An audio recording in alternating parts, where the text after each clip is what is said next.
So following up then, I'm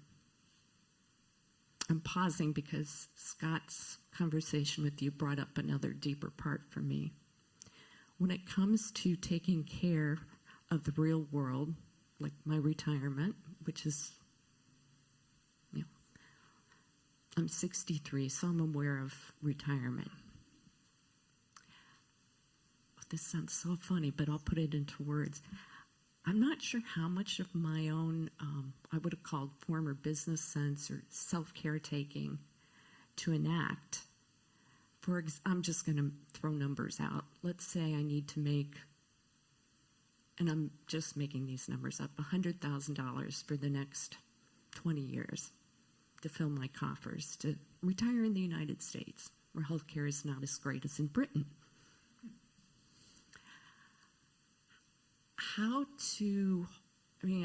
When I asked that question of myself, I go, no, okay, just let that question, don't get tangled up in it.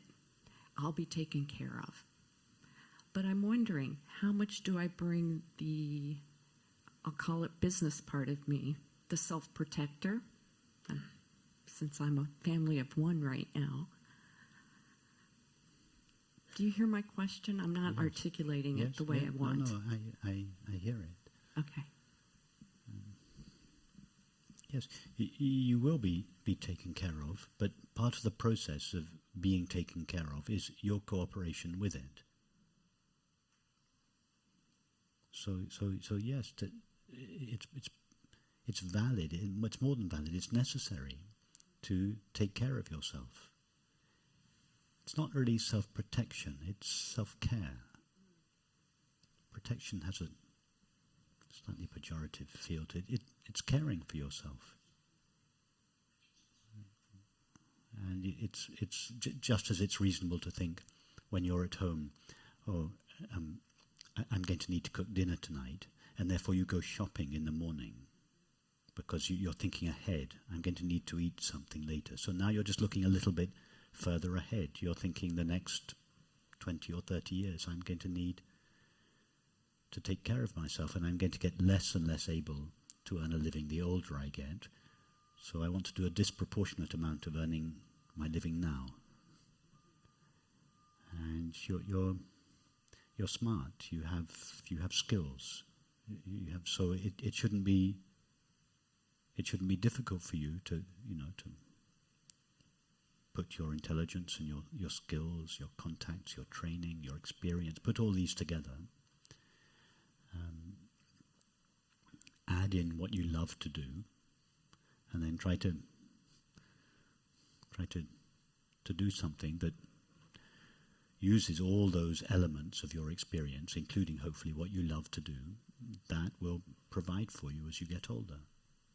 That's a loving, intelligent thing to do that's entirely consistent with this understanding. In fact, I would suggest that it would be inconsistent with this understanding not to do that.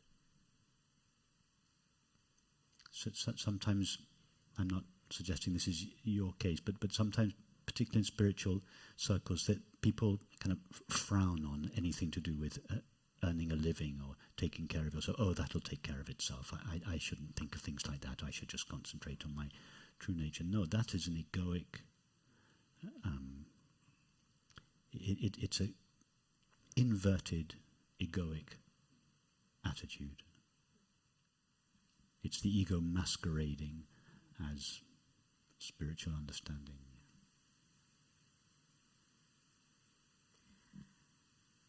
So, following this scenario, this story,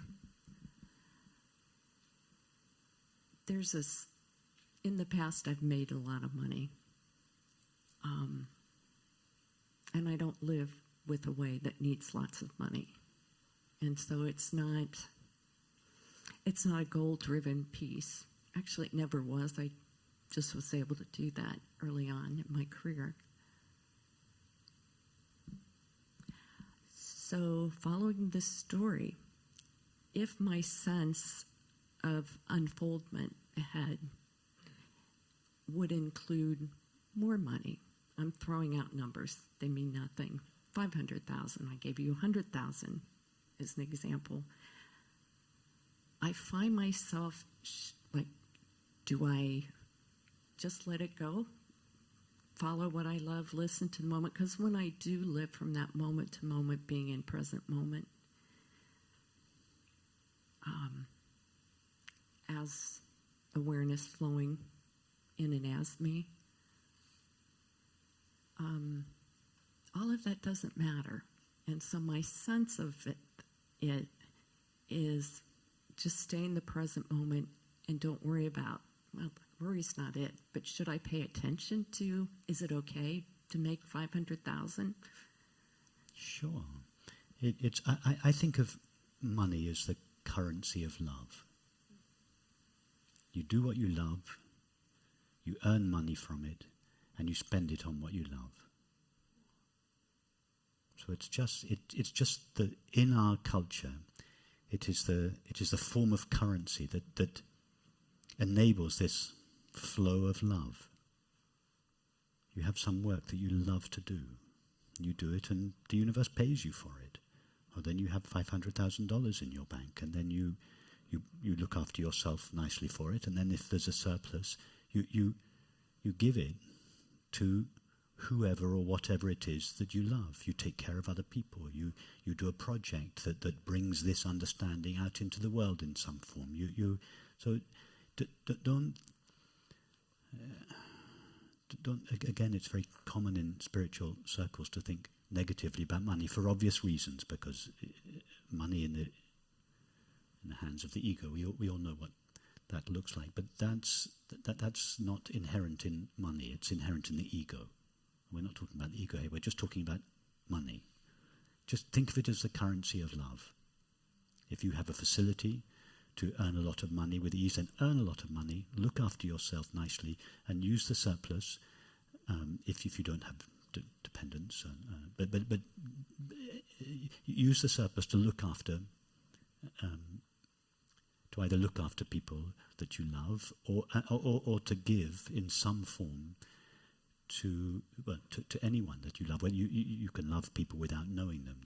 There may be a particular segment of society that you're particularly touched by. You may not know the people, but if there's a surplus, because of your love, you give to that. Or you may have some project that you feel expresses this understanding, and you fund that project, or you contribute to somebody else's project that is expressing this understanding. So yeah, don't feel apologetic about money.